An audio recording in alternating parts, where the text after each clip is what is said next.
it now, and it just lacked ingenuity, it lacked dynamism.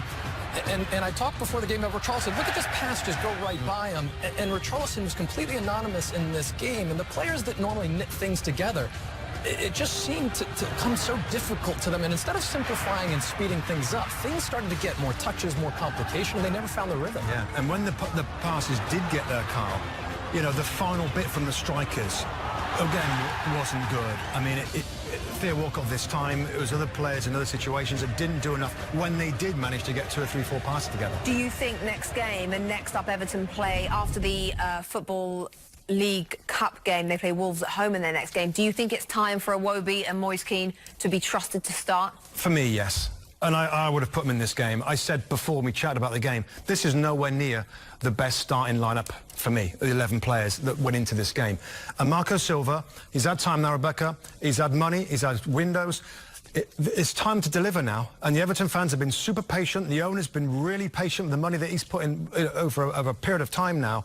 That Marco Silva's got to start to deliver. And you talked about, Carl, the body language of some of the players. Richarlison, you talked about. It's just not what you think it should be at the start of the season. And also, he's new to the side, but boy, did they miss his big presence in the middle to be physical and to break up some of the fluidity and especially the counterattacking ability of Aston Villa. And I just think at some point we're going to be back into another season where we say, God, Everton would just, if they had a number 9 they could count on, they'd be there. And at some point you have to say, if Richarlison as good as he's been in the past, and Calvert-Lewin as much as you want him to be that number 9, you have to give some of these other players reps. I want to see Moise Kean from the start, give him an opportunity to show what he's worth, or if he's worth it. 19 years old, Moise Kean. I mean, that will be a lot of pressure on his shoulders. But as you say, there isn't really another option. It's the old saying, if you're good enough, you're old enough. I mean, there are younger players. I mean, you know, Ole Gunnar Solskjaer talking about Greenwood, the 17-year-old is their best finisher. His first run, Moise Kean, when he came onto the left-hand side with a couple of little jinks, I was like, well, there you go. Look, I feel like he's going to make something happen more than Dominic Calvert-Lewin, and it's just the way it is. And we'll see. Marco Silva's in charge. Really Richarlison, I'm sure, wants to play down the middle. Marco Silva recently said, I see him as a right-sided player. That's where he's at his best. Maybe that's some of the body language from the Brazilian. I don't know. OK, much to discuss. Interesting game at Villa Park. It was Aston Villa's Brazilian number 9 who got the first for the Villains. Anwar El Ghazi off the bench gets the second to give them their first Premier League win back in the top flight under the stewardship of Villa boyhood fan Dean Smith. It's 1-1, drawn 1, lost 1 now for Marco Silva. All the reaction coming up in Goal Zone.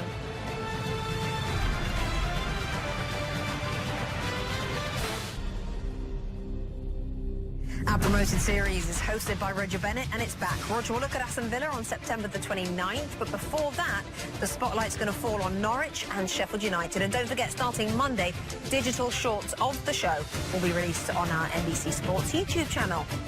So much still to come on Goal Zone this afternoon, including a preview of the Premier League weekend. We're going to get the thoughts of Jurgen Klopp and Unai Emery ahead of their meeting on Merseyside. We're going to revisit the Manchester United penalty fiasco from Monday and look ahead to their visit from Crystal Palace and Wilfred Zaha. And we'll debate if Frank Lampard can pick up his first win as Chelsea boss. All that, much more, is next on Goal Zone.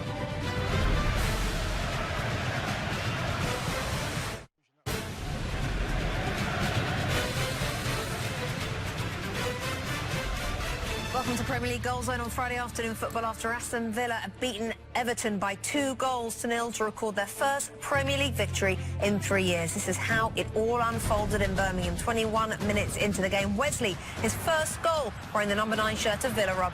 Yeah, absolutely. And you see here it's come from a quick turnover, a restart there, and this is what they did throughout the game. Villa looked very lively, bright in the counter-attacking situation. Plenty of shirts forwards, a lovely through ball from Hotter there, and actually really coolly put into the corner from Wesley. But there's the free kick given right here, and Gilbert, the fullback, does really well here because he makes up the mind of Grealish there to give him the ball, and then Hotter, I think, looks really bright with that left foot, as the patience there. He's got plenty of time here, but the timing of the run from the big striker is great, and that's kind of cool into the corner. Well done, 1-0. 1-0 until 8 minutes to go, and it looked like this could have been a turning point. Iwobi hits the post. Yeah, great first touch. He actually doesn't catch it as cleanly as he wants. It's a difficult chance because he's got to pirouette and get it on his weaker foot.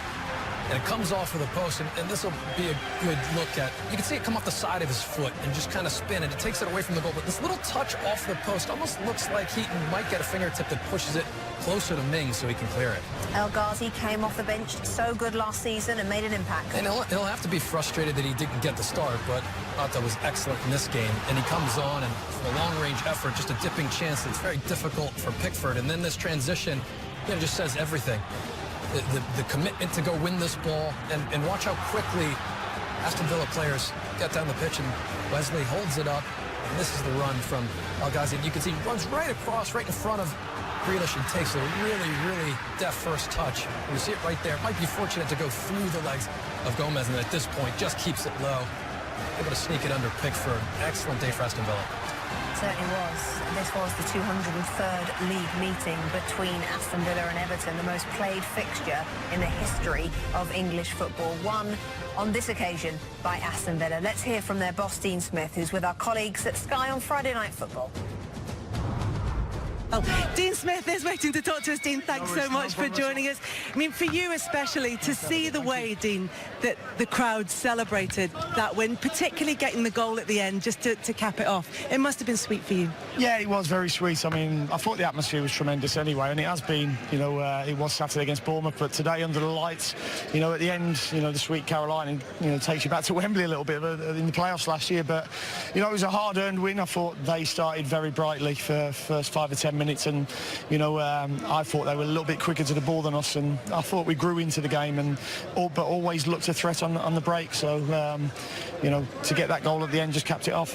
I mean, you say it was sweet. We can actually take a look at just how sweet it was for you, because we've got your celebrations at the final whistle. I mean, you were really getting involved with the Villa fans. As somebody who has been one of those supporters, how much does it mean? How much do you know it means to them? No, I mean, it's not about me being a supporter of Aston Villa tonight. I mean, it's just the first win in the Premier League. But you can empathise with them, can't you? I certainly can, yeah. I mean, I have to get enough tickets each week for, for the family. But, yeah, certainly empathise with them. But, I wait at the end of the game, win, lose or draw for the opposition players and my players all the time. So I just think it's the right thing to do. Were you delighted tonight mostly with Wesley's performance? You'd had to defend him, probably frustratingly for yourself, earlier in the week against criticism. Does that silence the critics? Well, I said yesterday he was only one behind Mo Salah. He's now level with Mo Salah. It's 2 games into a season, And I said yesterday, there's probably 14 centre-forwards that will go to Tottenham first game. That will go to Tottenham and not score. He's a good player. I've been watching him for quite a long time, and he was one that we wanted to get. I thought he was a handful all game today. Jamie, you were really impressed with him as well, weren't you? No, I was. We'll talk about him tonight and his actual goal. How important do you think he could be for Jack Grealish and John McGinn actually working off? It wasn't just the goal time, just hold-up play, holding off Michael Keane, as we're seeing there in the clips. How much can he think he can do for other players? Yeah, he does a lot. I mean, if you look at his record last year at Bruges, and that's playing Champions League football as well, he scored a few, but he makes an awful lot for other people as well. We wanted Tom Heaton to go a little bit longer today. We obviously made a couple of mistakes in the last game, and we thought if we get it up around Wes, then we can pick up second balls. And Jack and John McGinn running off him it's a fright for any back four, I think.